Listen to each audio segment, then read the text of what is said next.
Polisi menggelar rekonstruksi pembunuhan wanita berinisial LZ berusia 19 tahun yang ditemukan tewas terbakar di sebuah kebun singkong, Desa Suradite, Kecamatan Cisau, Kabupaten Tangerang. Belakangan diketahui pelaku nekat menghabisi nyawa LZ lantaran sakit hati pernah ditolak saat hendak melamar korban. Dalam rekonstruksi kali ini, polisi mendatangkan langsung tersangka yang diketahui merupakan mantan kekasih korban dan juga satu tersangka lain. Rekonstruksi dilakukan untuk mencari kesesuaian keterangan tersangka dengan fakta di lapangan. Untuk mengetahui informasi lengkapnya, sudah bergabung bersama saya rekan wartawan Warta Kota, Rizky Amanai yang akan menyampaikan laporan secara langsung dari lokasi. Halo Rizky. Halo rekan Dea. Ya, Rizky, bagaimana bisa dijelaskan kronologi peristiwa pembunuhan ini terjadi? Jadi bisa saya informasikan sebelumnya pada Jumat pagi sekira pukul 6.30, seorang saksi mata kunci bernama Muslim menemukan sesosok jasad dengan kondisi hangus terbakar. Jasad tersebut kemudian saksi melaporkan kejadian tersebut ke pejabat lingkungan setempat dan melaporkan ke pihak kepolisian.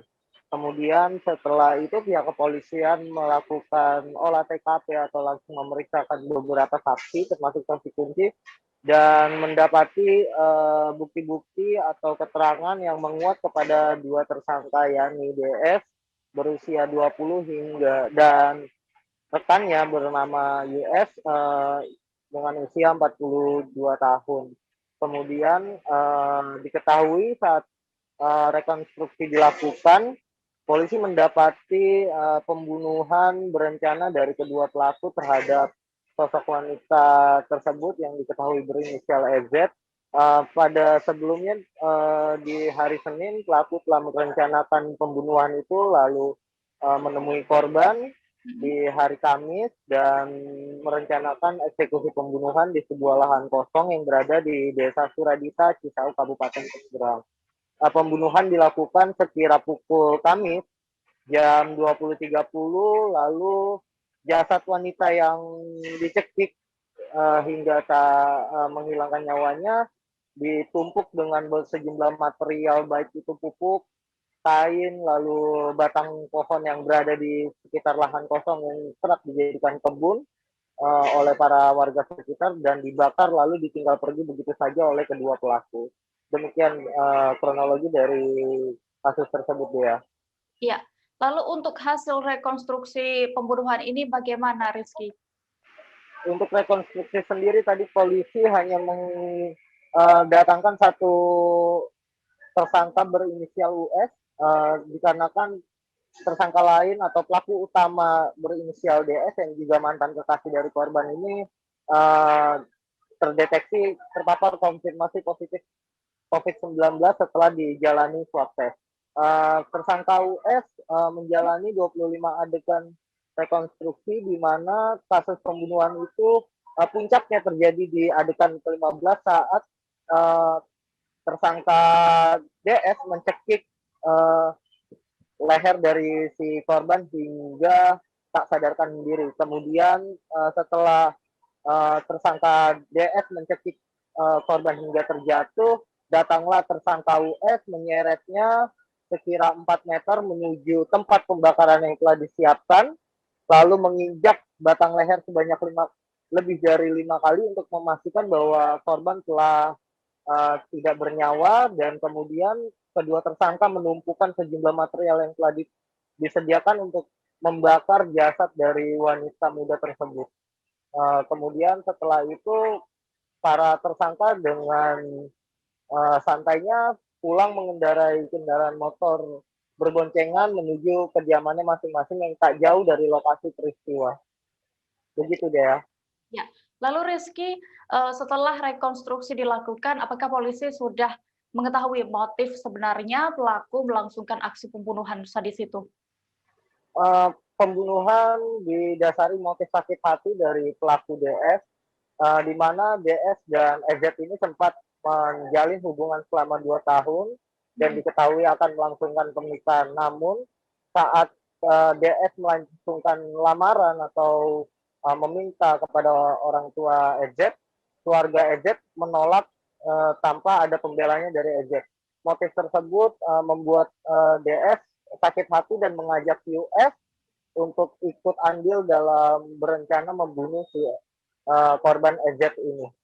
Seperti itu. Jadi motif yang didapat adalah sakit hati karena penolakan dari lamaran korban dan keluarga korban. Ya, lalu Begitu. berarti kedua pelaku sudah ditetapkan sebagai tersangka ya. Apa hukuman pasal yang dijerat kepada keduanya? Polisi menjerat 3 sekira pasal berlapis, yakni terdapat pasal 340 KUHP, pasal 338 KUHP, pasal 170 KUHP atau pasal 36 KUHP yang berbau atau berbunyi tindak pidana pembunuhan dengan direncanakan lebih dulu dan atau kejahatan terhadap jiwa orang atau pengeroyokan menyebabkan hilangnya nyawa dan atau pencarian dengan kekerasan menyebabkan hilangnya nyawa sebagaimana dimaksud. Dari 3 pasal yang dijerat oleh pelaku, oleh polisi, pelaku diancam minimal hukuman 20 tahun penjara dan maksimal seumur hidup. Begitu dia. Ya, baik. Tribuners, tadi rekan kami Rizky juga sudah melakukan wawancara bersama Kapolres Tangerang Selatan, AKBP Iman Imanuddin. Berikut hasil wawancara selengkapnya.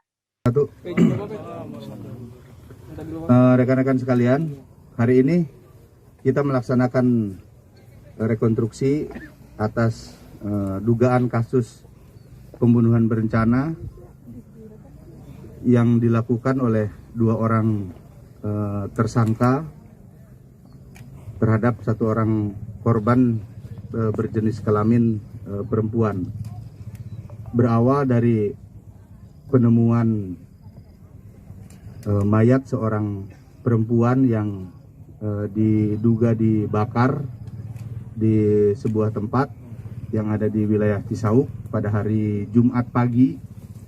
Kemudian setelah itu tim Reskrim dari Polres Tangerang Selatan bersama-sama dengan Polsek Cisauk melakukan penyelidikan dan pada akhirnya Satreskrim Polres Tangerang Selatan bersama-sama dengan Polsek Cisauk menetapkan 2 orang tersangka dugaan kasus pembunuhan berencana ini. Selanjutnya tim berhasil melakukan penangkapan terhadap 2 orang tersangka tersebut dan saat ini sebagaimana kita ketahui, untuk lebih memperjelas rangkaian perbuatan yang dilakukan oleh 2 orang tersangka, kami bersama-sama dengan jaksa penuntut umum dan pengacara dari tersangka melakukan kegiatan rekonstruksi terhadap 2 orang tersangka atas nama DS dan UT. Itu diterapkan dikenakan pasal 340 KUH pidana, kemudian 338 KUH pidana, 170 ayat 3 KUH pidana, dan 365 KUH pidana. Yang ancaman pidananya maksimal seumur hidup dan 20 tahun penjara. Terima kasih sudah nonton. Jangan lupa like, subscribe, dan share ya.